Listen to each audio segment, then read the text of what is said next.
Quero chamar o Xandão para subir aqui. Xandão vai estar compartilhando a palavra do Senhor. Eu chamo o Xandão porque é meu cunhado, não é? E eu acho legal assim um nome diferente, né? Xandão, que o Senhor possa te usar essa manhã. Amém, glória a Deus. Bom dia, irmãos, paz seja convosco, amém? É uma honra poder, nessa manhã, estar junto com os irmãos aqui, para servir a mesa, né, irmãos? É um privilégio e é tão gostoso nós podemos estar aqui, compartilhando aquilo que Deus, de forma pontual, Ele tem falado com a igreja. Temos percebido isso, né? E eu tenho observado que, embora estejamos passando um tempo difícil, circunstâncias complicadas, Deus, Ele vai fazer algo novo no nosso meio, em nome de Jesus. Quando eu digo que Deus vai fazer algo novo, eu quero dizer que Deus vai fazer algo novo não só no meio da igreja, mas Deus fará algo novo também na sua vida, em nome de Jesus. Essas últimas reuniões eu tenho observado isso, irmãos, como esse ambiente, que é um ambiente de glória, ele tem sido impactado pelo poder de Deus. Em determinadas reuniões, como a glória de Deus, como a graça de Deus, como a presença do Senhor, ela tem mexido conosco de uma forma especial. E eu creio que isso é um anúncio desse propósito que está no coração de Deus. Deus vai fazer algo novo na sua vida. Aleluia. Você que está conectado conosco nessa manhã, eu quero dizer isso a você. Deus vai fazer algo novo na sua vida. A nossa fé é a fé do centurião, que quando encontrou a Jesus, disse: olha, mestre, não é necessário que o Senhor vá até a minha casa. Basta uma palavra sua, aleluia. E nessa manhã eu quero dizer para você, que nos ouve, que o Senhor, Ele está dando uma determinação sobre a tua casa, sobre a tua família, em nome de Jesus. E eu creio que aí, aonde você está, da forma como você está, o mesmo ambiente de glória que nós podemos sentir na nossa carne, aqui nesse lugar, Ele está se manifestando aí também, aonde você está agora, em nome de Jesus. Eu creio que durante esse tempo, o Senhor vai curar, o Senhor vai restaurar, o Senhor vai libertar. Isso não será mais uma reunião, mas será uma reunião para marcar a tua vida e a tua história em nome do Senhor Jesus. Porque o tempo chegou, irmãos, o tempo é esse. E Deus fará algo novo em nome de Jesus. Eu quero convidar você que feche seus olhos.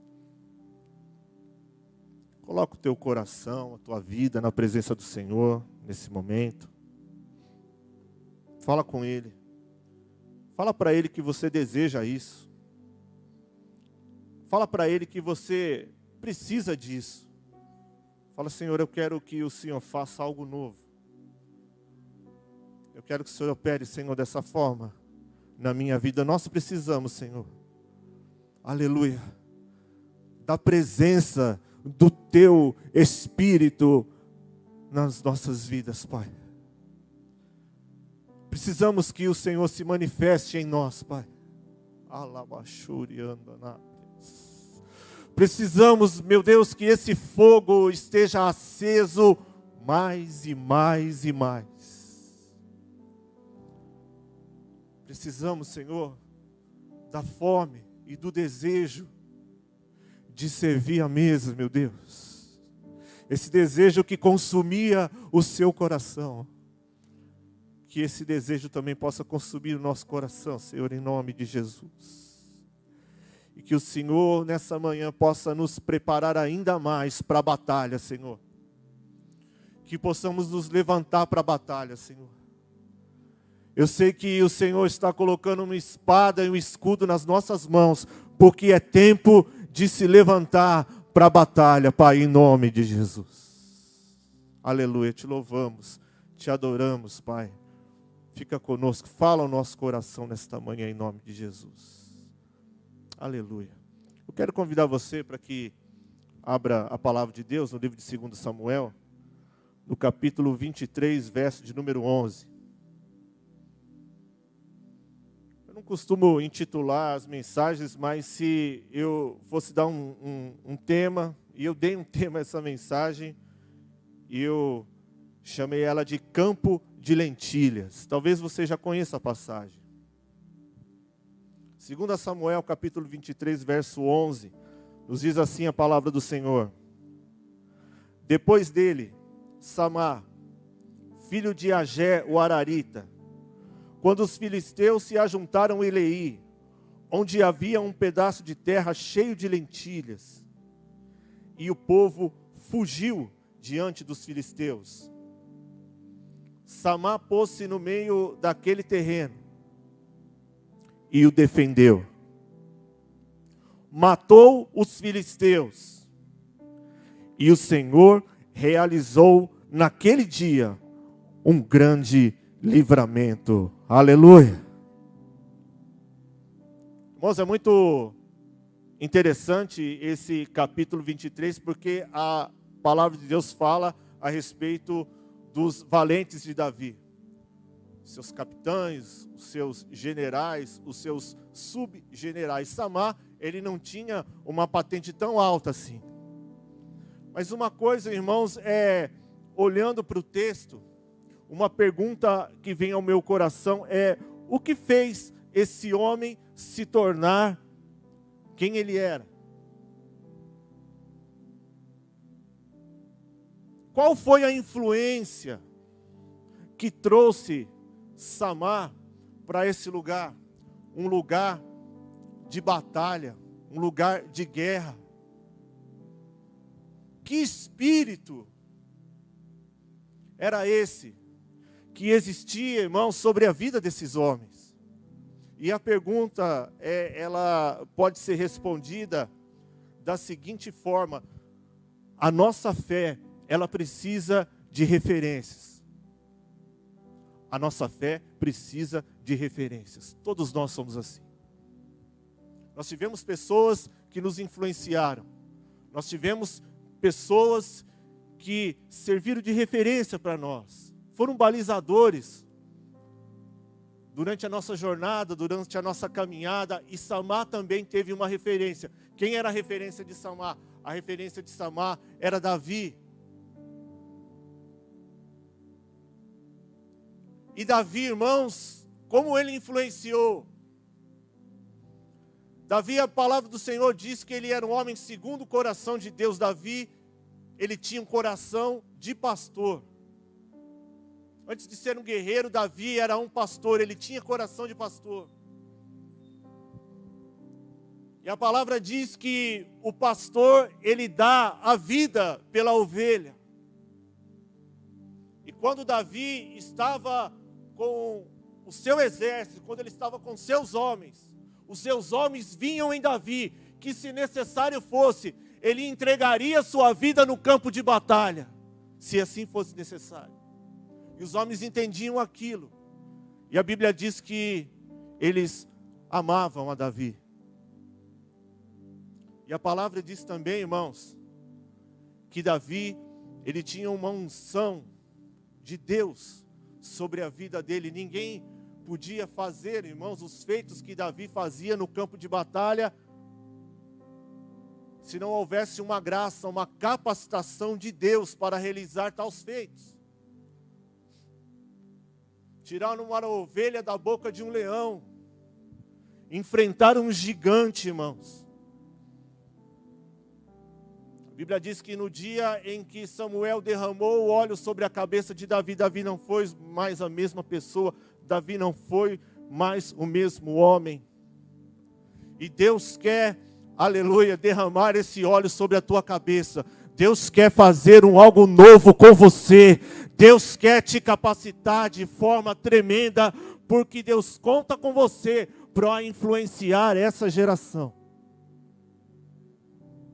E os homens, como viam Davi no campo de batalha, certa vez Abissai disse ao filho rebelde de Davi, Absalão, disse: olha, não afronte o teu pai, não enfrente o teu pai no campo de batalha, porque você sabe bem que o teu pai defende com unhas e dentes o seu exército. Você sabe que o teu pai no campo de batalha, ele é semelhante à ursa, da qual arrebataram-se-lhe os filhotes. É impossível permanecer de pé diante de Davi no campo de batalha. E verdadeiramente, irmãos, Davi nunca perdeu batalha. Ele nunca perdeu guerra. Aleluia. Então nós sabemos que Samar, ele tinha essa referência. E quando nós caminhamos com alguém, e temos a referência, Deus, ele derrama, ele compartilha, Deus não transfere, mas Deus compartilha dessa unção que está sobre a vida do rei.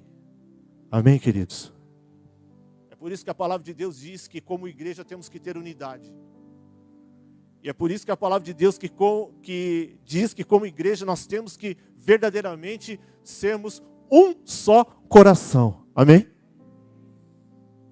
Uma unidade de espírito. Porque, como o Senhor já falou alguns dias aqui sobre o altar, aquilo que Deus que colocou sobre essa liderança, Ele já está derramando sobre a próxima geração. Novos guerreiros estão se levantando, irmãos, para a glória de Deus. E eles estão sendo balizados, eles estão sendo impactados pela unção que vem dos líderes, pela unção que vem dos pastores. Unção, a visão que Deus vai colocando no coração da liderança. Essa unção, ela vai passando. Porque no reino de Deus é assim. Tudo que Deus nos dá, Ele não nos dá para a nossa vaidade, Ele não nos dá para afagar o nosso ego, mas Ele nos dá para compartilharmos. Ele nos dá para servirmos. Ele nos dá para edificarmos. E Davi, irmãos, era um homem que servia à mesa. Eu posso imaginar Davi, queridos, com o seu exército partindo pão, se alegrando, servindo eles.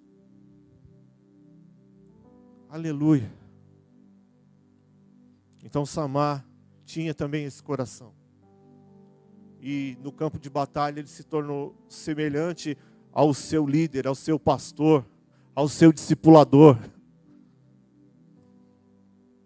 Mas existe uma outra coisa que eu gostaria que você prestasse muita atenção nisso. A Bíblia diz que naquele dia Samar defendeu o campo de lentilhas com a sua própria vida. É óbvio, irmãos, que existia um vínculo ali com algo que Deus havia feito naquele campo de lentilhas. Alguns anos atrás, eu morava ainda em outro estado. E acordei um dia de manhã, no domingo, e com uma vontade imensa de comer salada. Eu fiquei até meio confuso, porque a gente acorda no domingo com vontade de comer carne, de comer uma picanha, né, irmãos? Uma lasanha, uma feijoada, enfim, domingo é dia de comer algo mais elaborado, né? Mas aquele dia eu acordei com vontade de comer uma salada. E o tempo foi passando, chegou ao meio-dia, eu saí para comprar a minha verdurinha. Mas, para minha surpresa, eu não encontrei nada aberto, tudo fechado. Os lugares que eu fui, e aquele desejo aumentando, e eu cheguei em casa aborrecido, e olhei para o fundo do quintal. A casa que nós morávamos tinha um quintal mais ou menos do tamanho aqui do altar. E veio um desejo no meu coração, diz: eu vou fazer uma horta. Vou fazer uma horta. Aí alguém me disse, né, eu fui compartilhar o sonho, né, irmãos? Mas tem pessoas que não adianta você compartilhar o seu sonho, elas não entendem, né? E disseram assim para mim, né? Olha, você nunca plantou um feijão no algodão dentro do copinho lá, sabe, na escola, quando o professor manda plantar um feijão no algodão que vai nascer. Você nunca fez isso, como que você vai fazer uma horta? E aquela palavra, irmãos, me desafiou. E eu disse, eu vou fazer essa horta. Então eu comecei a buscar, né, informações, fui falar com uma pessoa que era especialista. E ela me ensinou e disse que para mim elaborar o projeto. Para mim sonhar com a horta, eu ia ter que me esforçar. Não é fácil fazer horta, não é de qualquer jeito. Você quer fazer alguma coisa que dê certo? Você quer fazer alguma coisa que seja bênção, que dê frutos? Tenha consciência de uma coisa, você vai precisar se esforçar. Então eu arrumei um pequeno carro, uma caminhonete, fui para a roça buscar esterco de curral, que já tem a ureia. Irmãos, aquilo cheira muito mal. Mas para fazer o projeto eu precisava me esforçar. Coloquei 5 sacos daquilo no carro. E vim pensando, falei, a hora que eu colocar isso lá no quintal, o cheiro não vai ser agradável. E realmente, irmãos, quando eu coloquei lá, deixei para colocar no finalzinho da tarde à noite, né, para minha esposa não ver. Porque a minha esposa, irmãos, ela gosta de um ambiente limpinho, cheiroso, gostoso, né? Mas, irmãos, depois que eu coloquei o saco lá, foi inevitável. Aquele aroma, né? Permeou todo o quintal, entrou para casa e ela veio marchando dizendo, que cheiro é esse? O cheiro já tinha impregnado em mim, irmãos, eu já não estava mais sentindo o cheiro. E ela falou, Jesus! Eu falei, fique em paz, que vai dar tudo certo. Durante uma semana aquele cheiro ficou lá, irmãos, mas ele foi, né? Fizemos a horta, o canteiro, dividimos, peguei as mudinhas. E no meio do processo eu falei, mas está dando muito trabalho. Mas vamos lá. Medi os palmos, uma muda da outra aí. 6 horas da manhã estava eu lá com a mangueira, irmãos. Porque você tem que aguar a horta quando a mudinha é pequena, como se fosse uma chuva bem tênue que está caindo ali, semelhante a um orvalho. E dá trabalho, você ajusta a pressão da água na mangueira, fica a uma determinada distância e você vai molhando.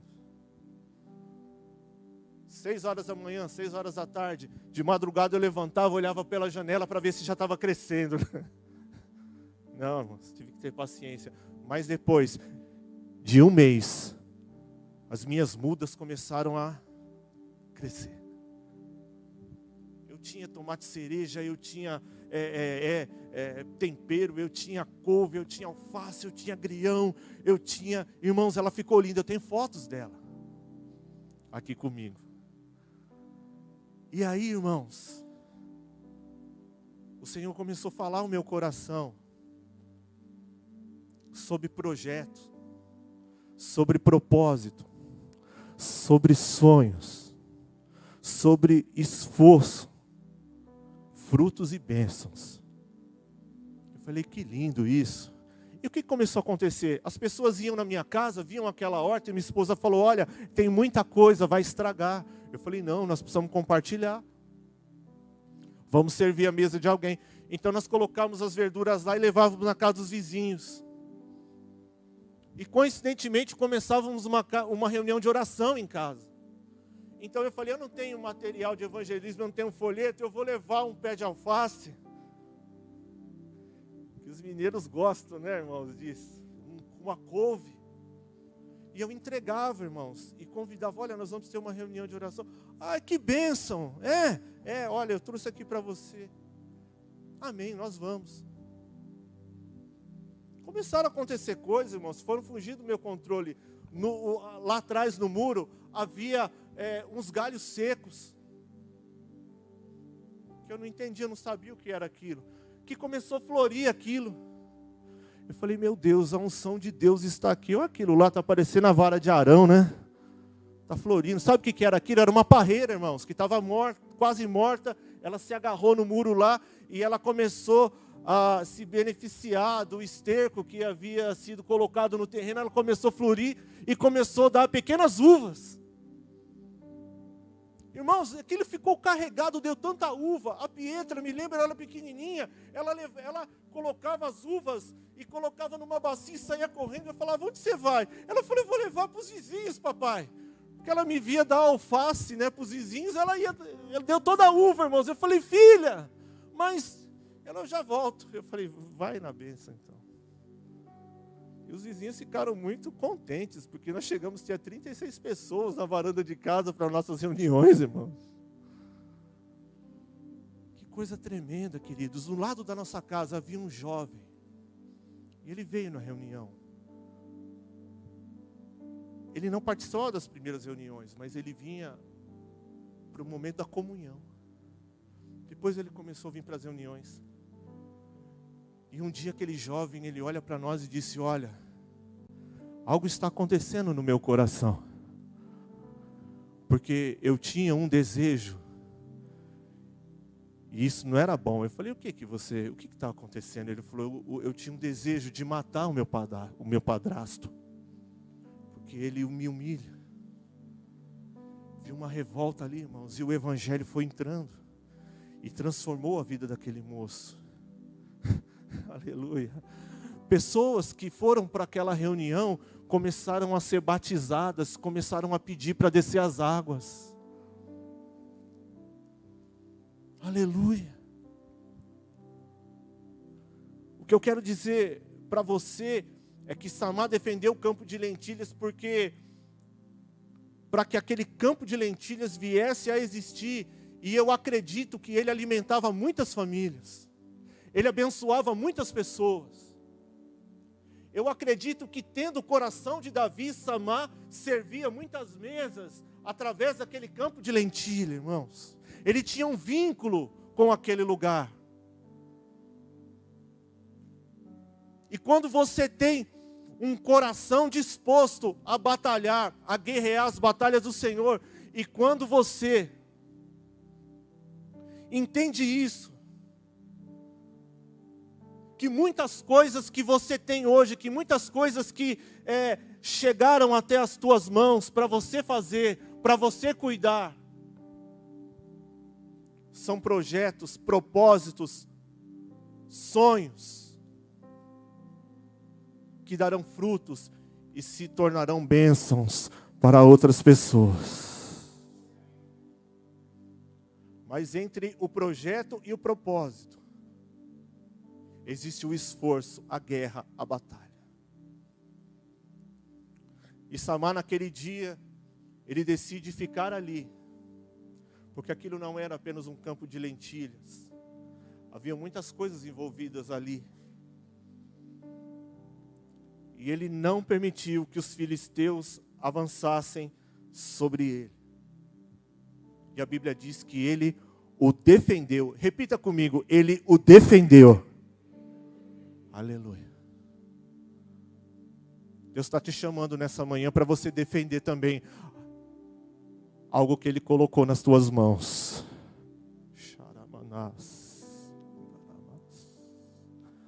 Coisas que Deus projetou, coisas que têm um propósito celestial. Aleluia.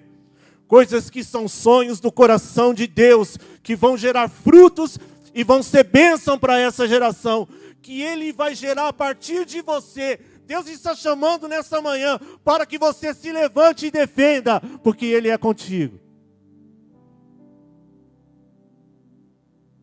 Samar, irmãos, defendeu o campo de lentilhas. Isso acaba tipificando batalhas que acontecem no mundo espiritual. Porque o inimigo, ele quer, em incursão, destruir os projetos, os sonhos de Deus, o propósito. E o diabo não quer que da sua vida, que você gere frutos, que você gere bênçãos. Essa foi a finalidade pelo qual, aleluia, quando você estava ali sendo gerado pelo ventre da tua mãe, quando os seus ossos estavam sendo formados no ventre, e Deus te chamava pelo teu nome, Deus já projetava, Deus já sonhava, Deus já tinha propósito para você.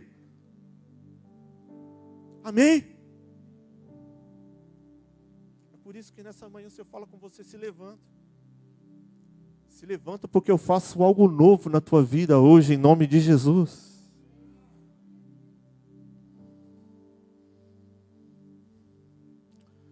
E os filisteus, irmãos, eram invasores. Eles eram poceiros. E quando quando eles chegavam para devastar, para destruir, para matar, roubar e destruir, para enfraquecer Israel. E no mundo espiritual, entenda isso, que eu vou te dizer agora, no mundo espiritual, existe uma lei estabelecida para a guerra, existe uma lei estabelecida para a batalha. Que lei é essa? Qual lei é essa? Essa lei depois você vai ler com calma na tua casa, está em Mateus 12:43. O próprio Deus criou e o próprio Deus se submete a ela. E custou muito caro, irmãos, para que o Pai se submetesse a ela, mas Ele se submete. Porque o mundo espiritual, as guerras e as batalhas giram em torno disso, que eu vou falar para você agora.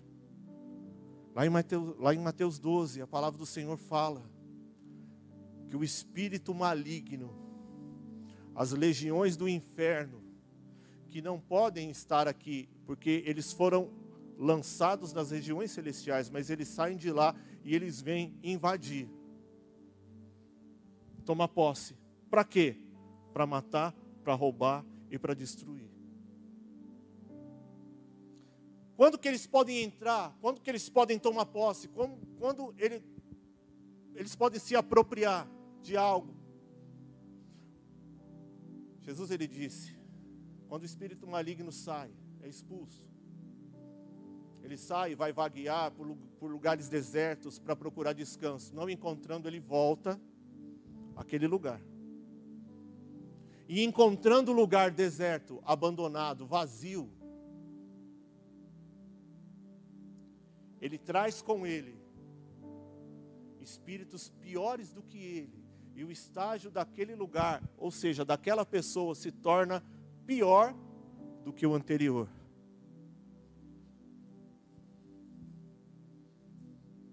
Então, no mundo espiritual, queridos, compreenda isso. Quando você se levanta, como Samar se levantou nesse dia, para defender isso do inimigo, eu quero dizer a você que você não vai estar sozinho. O Senhor vai estar com você. E com você vai estar também uma unção de guerra, uma unção de batalha. Não importa a força, a proporção da batalha, não importa o tamanho do exército, o Senhor vai estar com você, porque sobre você existe a mesma unção que havia sobre Davi. Uma unção de batalha. E a Bíblia diz que mesmo em uma desvantagem numérica imensa, Samar matou e feriu os filisteus. Então, no mundo espiritual, queridos, nós temos que marcar território. Os soldados, quando eles chegavam para a batalha, não havia e batalhas onde não havia negociação, não havia acordo.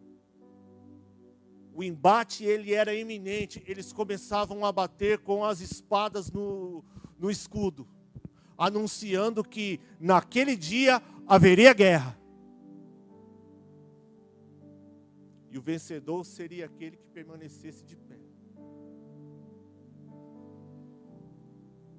Em nome de Jesus, eu creio que enquanto nós estamos aqui falando sobre esse tema, esses versículos, eu creio assim, que o Espírito Santo dentro de você está trazendo à sua mente, ao seu coração, as coisas que Deus te deu, as coisas que o Senhor quer que você defenda em nome de Jesus.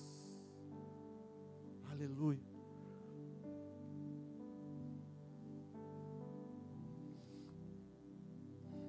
Samar, ele representa essa pessoa que ativa o mundo espiritual. Foi por isso, irmãos, que o Senhor fala de forma tão veemente com Josué e diz: olha, esforça-te, tem de bom ânimo. E nessa manhã o Pai, o Espírito Santo diz para você: filho, esforça-te. Filho, tem de bom ânimo.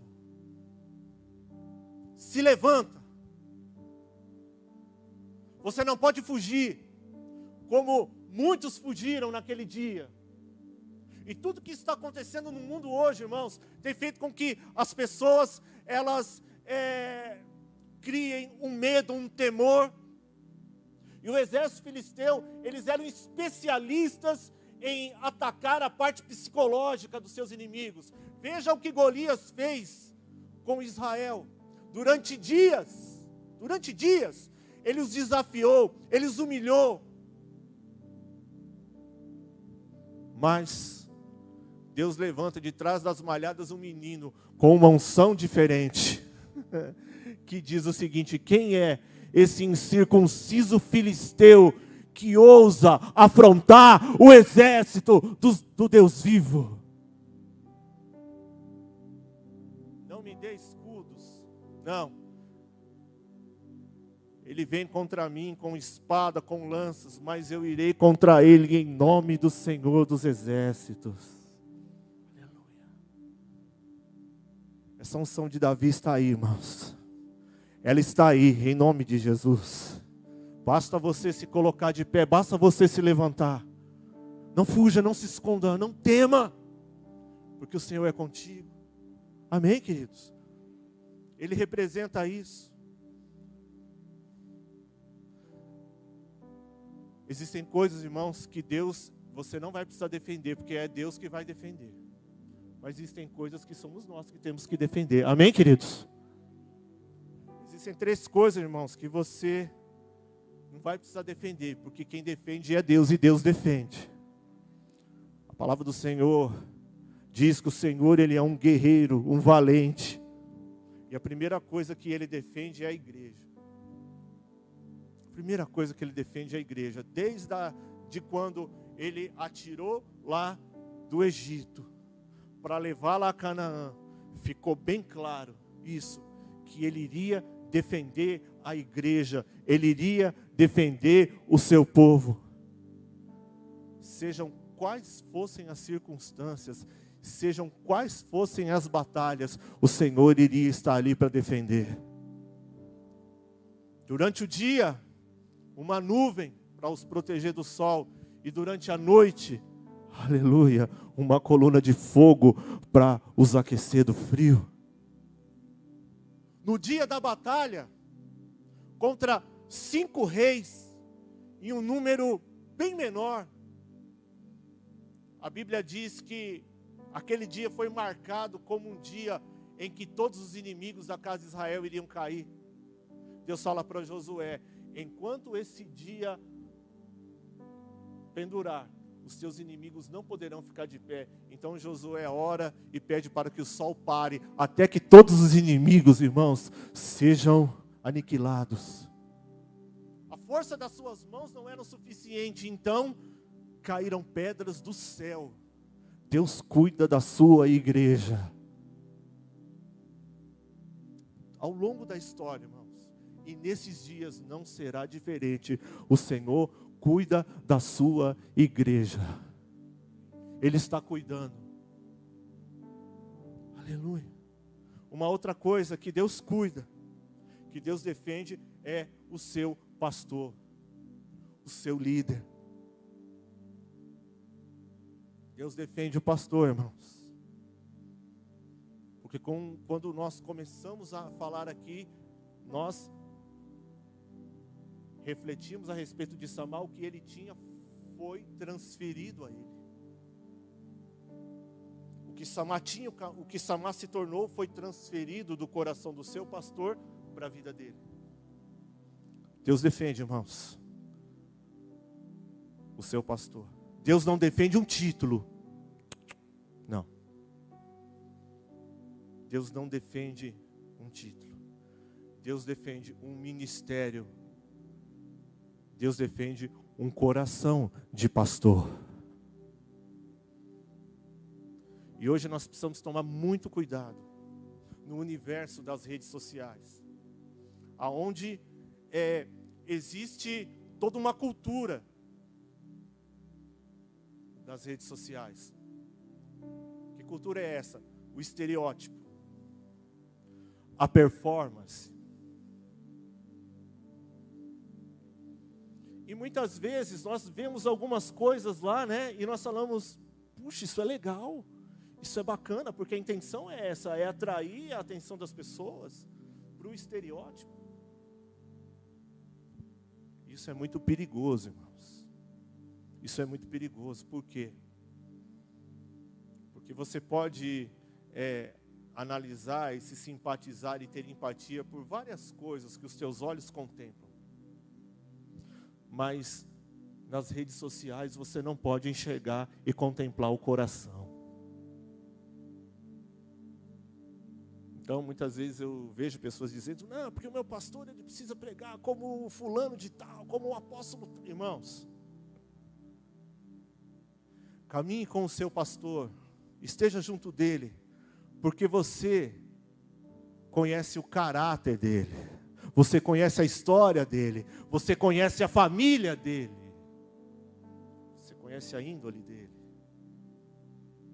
E umas coisas, irmãos, que elas nunca vão fazer parte das mídias sociais, as mídias sociais nunca vão evoluir tanto a ponto de você conseguir identificar caráter.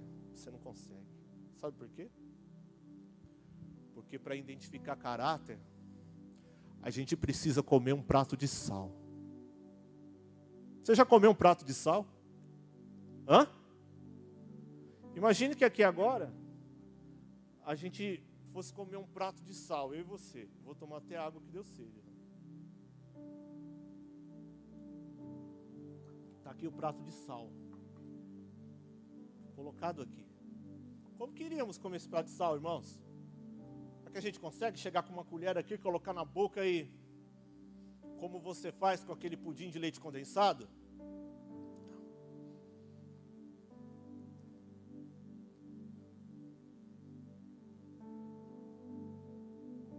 Agora é sua vez. E com os protocolos da pandemia fica até difícil, né? Ia ter que ter um álcool gel aqui também, né? Mas é assim, ó. Talvez nós demorássemos anos para comer o nosso prato de sal. Ou talvez nem chegássemos a terminar o nosso prato de sal. Talvez o Senhor nos chamaria antes, né? Por quê? Porque demora. Para você conhecer caráter, irmãos, demora. E muitas pessoas não estão recebendo de Deus porque estão ligadas e preocupadas com estereótipos. Esteja com o seu pastor, caminhe com ele, unidade de fé, unidade de espírito. O que Deus está derramando sobre a vida dele, Ele vai derramar sobre a sua vida também. E quando os filisteus chegarem, você vai poder se colocar no meio do teu campo de lentilhas e dizer, aqui não. Porque aqui tem um guerreiro. Aqui tem um soldado. Amém, irmãos? Aleluia. Outra coisa que Deus defende é a sua palavra. Deus defende a palavra, irmãos. Passarão céus e terra, mas a palavra do Senhor, ela não vai passar. Deus defende a sua palavra. Por isso declare a palavra, profetize a palavra, esteja com a palavra, guarde ela no seu coração, porque Deus zela pela sua palavra. Amém, queridos? Agora, existem coisas que você precisa defender. Amém? Temos muitas pessoas aqui hoje, na igreja está bonita. Olha para a pessoa que está ao teu lado, você em casa também. Olha para quem está do teu lado e diz assim para ela, existem coisas que você precisa defender. Aleluia. Nós temos que defender a nossa fé. Amém, queridos? Temos que defender a nossa fé. Irmãos, isso é tão importante. Isso é algo tão forte. Porque a fé de muitas pessoas se estabelecem a partir da nossa fé.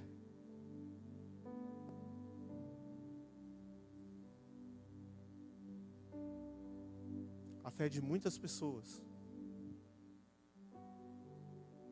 vão se estabelecer a partir da sua fé. Olha que responsabilidade, irmãos. Oh, meu Deus.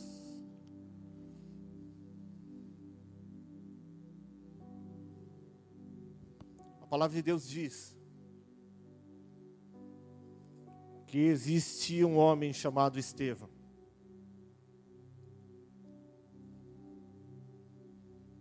A fé vem pelo ouvir. Para que alguém ouça, alguém tem que pregar, alguém tem que falar, alguém tem que manifestar. Amém, queridos? Existia um homem chamado Estevão. Os apóstolos estavam trabalhando e eles chegaram à conclusão que eles precisavam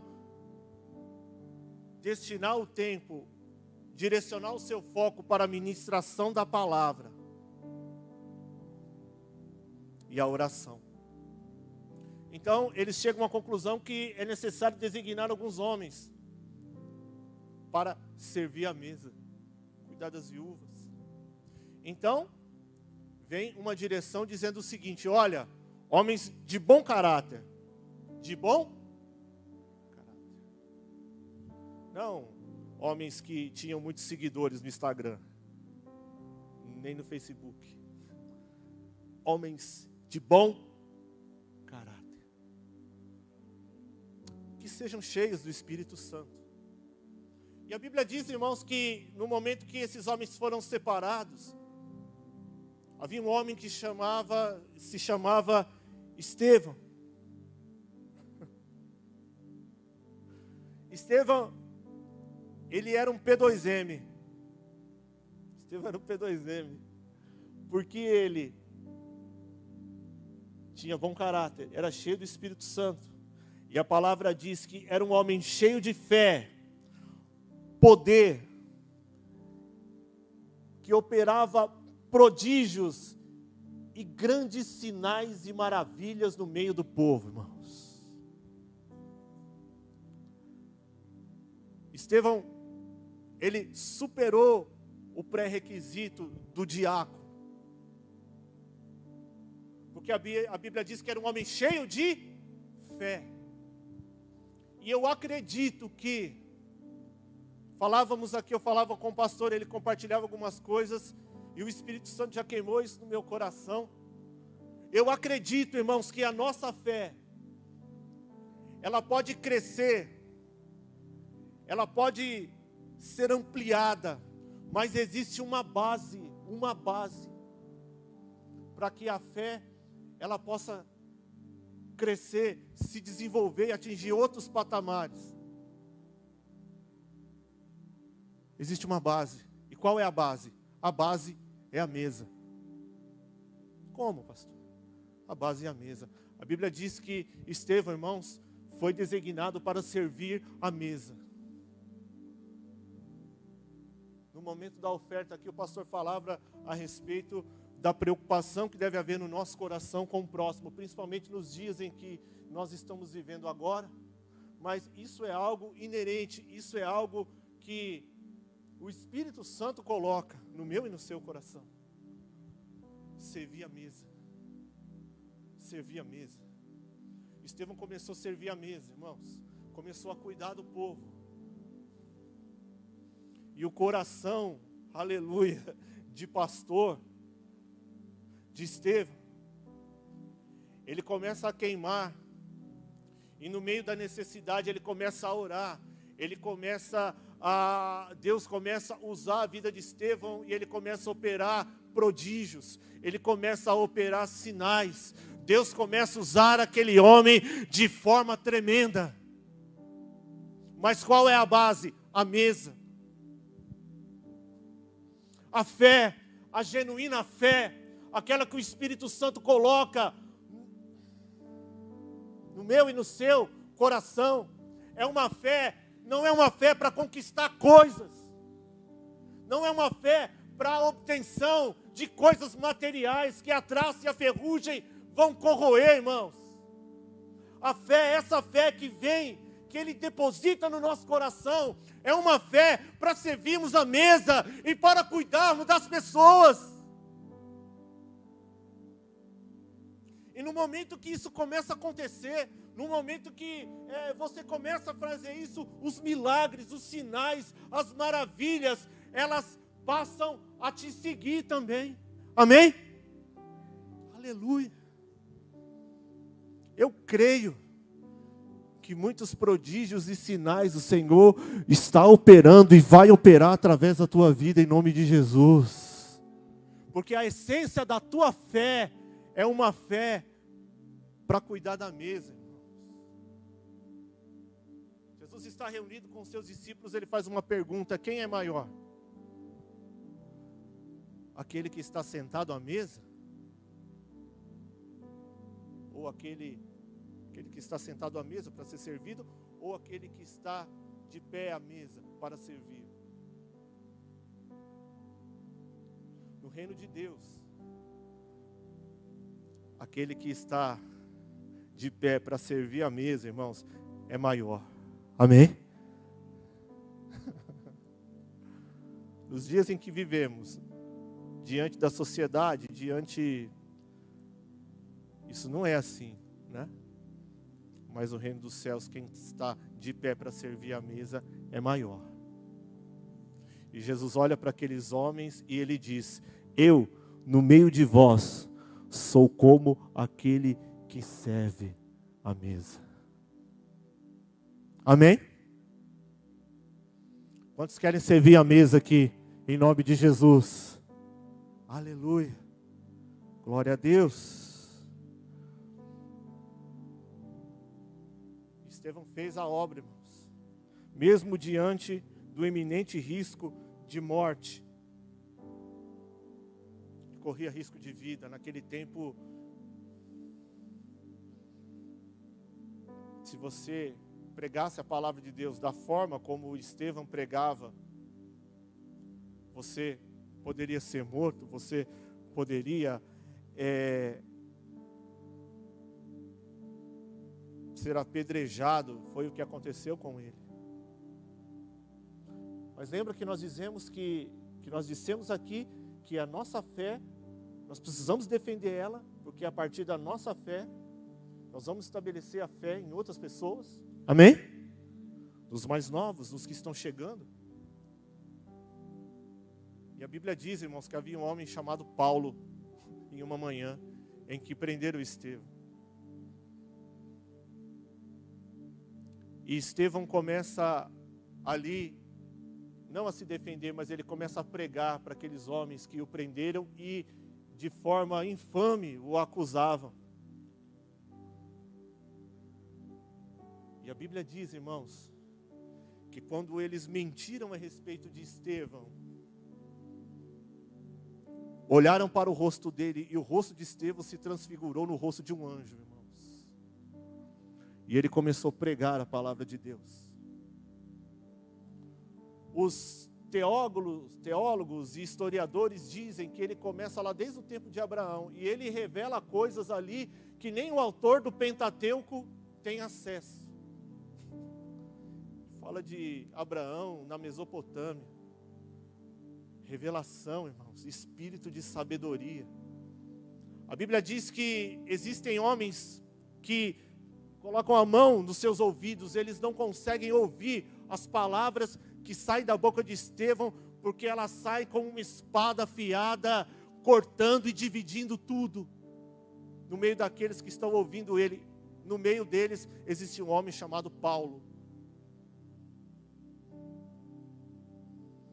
E Paulo olha para aquele homem, e eu acredito que ele pensa o seguinte: eu fui criado aos pés de Gamaliel, tive acesso a toda a ciência, eu conheço tudo, eu sei tudo a respeito da Bíblia, da Torá, do Senhor, das tradições, mas eu nunca vi ninguém que prega e que fala como esse homem. Eu acredito que Paulo começa a fazer uma interlocução consigo mesmo ali,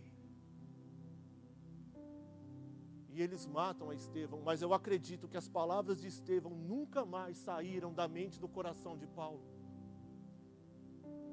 E foram objeto de edificação depois da sua conversão. Eu acredito que Estevão foi um balizador do trabalho e da fé do apóstolo Paulo, irmãos. É por isso que precisamos defender a nossa fé. Amém? Para encerrar,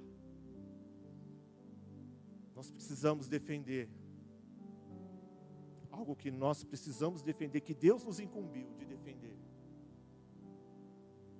A nossa família. Amém? Nós precisamos defender a nossa família. Meu irmão, minha irmã, nós precisamos defender a família com unhas e dentes. No meio de tantas e tantas e tantas e tantas mulheres que povoam a face da terra, Deus escolheu a sua esposa e colocou ela do teu lado. Se ela está do teu lado, olhe para ela aí. Pintou o clima, né, irmãos? Em casa também, você pode olhar para a tua esposa e fala para ela, tá vendo? No meio de milhares e milhares e milhares de homens que povoam a terra, Deus te deu teu esposo. Um projeto do coração de Deus, um projeto com um propósito. Amém? Um sonho do coração de Deus. Você sabia que o teu casamento é tudo isso, irmãos? Amém? Porque a partir dele vem os frutos, os filhos. Uma geração forte e abençoada, que tem uma referência, que recebe do coração dos pais a fé, a bênção, a palavra. E eles vêm ao mundo para ser bênção e para dar frutos. Amém, queridos? Esse é o projeto que nasce no coração de Deus, chamado família. Mas eu quero dizer que Deus, Ele quer que você defenda esse projeto que Ele deu para você. Deus quer que você defenda a sua família. Amém, queridos? E existe uma estratégia de guerra, pastor, para essa batalha. Porque o que o inimigo tem mais atacado hoje, o campo de lentilha, que é o objeto de desejo do inimigo hoje, é a família. A família é objeto de desejo do inimigo, irmãos. Quando o diabo vier em incursão contra a tua casa, ele não pode encontrar a tua casa vazia, dispersa, sem um fim sentinela, sem um vigia, sem alguém com uma espada e um escudo pronto para a batalha. Não pode. Quando o diabo vier em incursão contra a tua casa, ele tem que encontrar alguém lá, de espada e escudo. Alguém batendo com a espada no escudo e dizendo, aqui não. Mas existe uma divisão do exército para a gente pelejar essa peleja. Existe. O homem, o marido, o varão, o sacerdote, o guerreiro, é quem pega a espada, é quem pega o escudo. A esposa fica na retaguarda, na oração, na intercessão, né? Eu costumo dizer que a parte de inteligência, né, do exército é a mulher, né? Mas você, homem, você tem que ir para o combate, você tem que cair dentro, você tem que ir para a guerra. Porque é você que vai ferir o inimigo. Amém? Irmãos, nos dias de Débora, e eu oro a Deus para que nós não estejamos vivendo os dias de Débora. Porque Débora era juíza, profetiza, e no dia de ir para a batalha, o exército pedia e solicitava para que ela fosse para a batalha também. O que é isso? Irmão, é você que tem que estar com a espada em punho. Amém? É você, meu irmão, não é a tua esposa. Você não pode ficar na rede tomando água de coco, enquanto ela está lá lutando, guerreando com o escudo.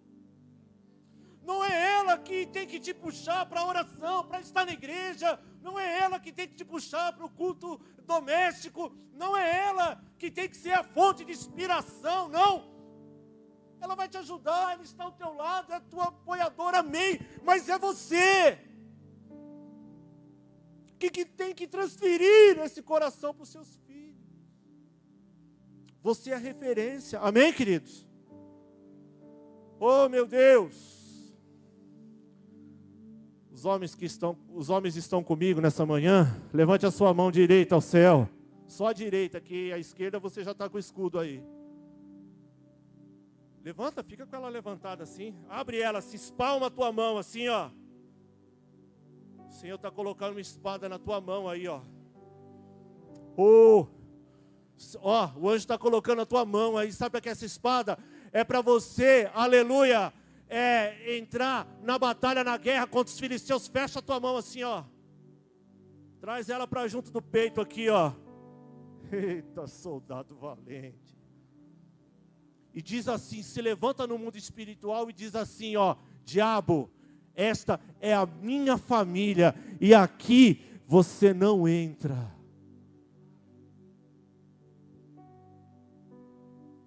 E se você descer para cá, vai ter problema. Amém, queridos? Mas pastor, meu marido ainda não se converteu. Pastor, na minha casa só eu me converti. Amém, Deus vai te honrar. Deus vai dar graça a você. Deus não vai deixar você sozinho, amém, queridos? Se tem um lugar, quer dizer, o Senhor nunca deixa a gente sozinho, mas se tem um lugar que o Senhor não nos deixa sozinho, irmãos, é no campo de batalha. Amém? Aleluia. Louvado seja o nome do Senhor. Não desista da sua família. Você não está sozinho. Quando eu me converti, minha família não vinha do Evangelho, eu me converti e em casa só eu conheci o Evangelho. E muito imaturo, e batalhas terríveis começaram a acontecer. Só que agora eu não podia mais usar as armas que eu usava. As minhas armas agora eram outras. Era o perdão, era a misericórdia, era o amor. Então um dia, um momento muito difícil, eu fui para frente da igreja. A igreja estava toda fechada. Eu sentei ali, comecei a chorar e disse assim: Senhor, eu não vou conseguir. Eu não vou conseguir. O Espírito Santo veio. Não sei se já aconteceu com você, mas sabe, aquela vozinha gostosa, doce, que vem no seu cangote assim e diz assim: olha, filho, não precisa fazer nada, só persevera. Só se posiciona, só isso. Aí eu vim para a igreja no final de semana e estava conversando com um irmão, e esse irmão me disse: olha, fica firme e se posiciona. O Senhor vai te dar a vitória em nome de Jesus. Eu não sabia que essas coisas aconteciam, mas Deus estava usando a vida dele para falar comigo. 70 anos de idolatria, minha avó. Ela aceitou Jesus aos prantos. E foi batizada em uma banheirinha quentinha, com 70 e poucos anos. Quando eu me batizei, ela disse: hoje você deixa de ser o meu neto. Batismo é um só. São coisas que cortavam meu coração, mas eu permaneci firme na batalha. E ela se converteu. O meu pai dizia que papel aceita tudo. Ele dobrou o seu joelho e aceitou o Senhor. E a minha mãe tinha uma doença que era incurável, que os médicos disseram: olha, nós não podemos operar a senhora. Não existe cura para o que a senhora tem. É cifose, a senhora vai arcar, a senhora vai andar olhando para o chão. Um dia eu cheguei em casa e disse: mãe, se você crê, o Senhor vai fazer um milagre na sua vida. Vai para a igreja. E você vai ver. E ela veio, irmãos. Amém? Ela veio. E nesse mesmo lugar aqui, vi um pastor da África do Sul, de 80 anos, ministrando aqui. E ele pegou a palavra, ele andou para cá, de repente ele parou e falou: existe uma mulher aqui, que ontem, de forma ousada, disseram para você que se você viesse aqui hoje, o Senhor ia fazer uma obra na sua vida. Quem é essa mulher? Ela estava sentada na última cadeira desse lado aqui. Vieram algumas pessoas, ele falou: vou orar por vocês também, mas não é essa, não é nenhuma de vocês. Se essa mulher não se manifestar agora, eu vou chamar você aqui. Ela saiu e veio, irmãos. Antes que ela chegasse aqui, quando ele apontou para ela, irmãos, ela tinha um problema de cifose, a coluna era arcada. As pessoas que estavam próximos a ela escutaram ossos estralar. E ela que tinha uma posição já assim, porque era hereditária, sua mãe era assim, ela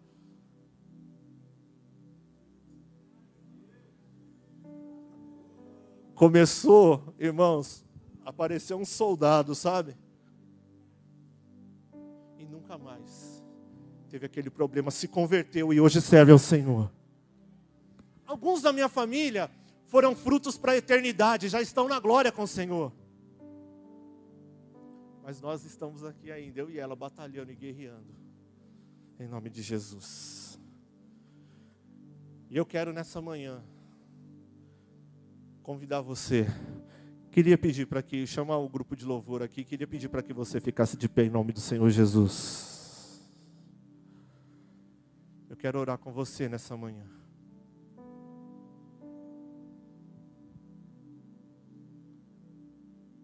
Quero orar com você nessa manhã, quero orar com você que está em casa também. Porque eu creio que o Senhor, Ele vai fazer algo novo nesses dias. Eu creio que o Senhor, Ele vai operar de forma tremenda na tua família, em nome do Senhor Jesus. A tua família é um projeto. Ela tem um propósito. Ela é um fruto do sonho que está no coração de Deus. Mas para que venham os frutos e as bênçãos, nós precisamos lutar, precisamos nos esforçar, precisamos criar vínculo com tudo isso que Deus pensa ao teu respeito, que Deus pensa a respeito da tua família. E nessa manhã o Senhor está te levantando para que você se levante para guerrear essa guerra, essa batalha, que a vitória, com certeza, ela já é sua em nome de Jesus. Feche seus olhos, levante a tua mão. Se posicione no mundo espiritual. Nós vamos louvar o Senhor aqui. E você vai se posicionando no mundo espiritual aí. E vai declarando isso para o Senhor, um fogo vai tomar conta do teu coração, em nome do Senhor Jesus.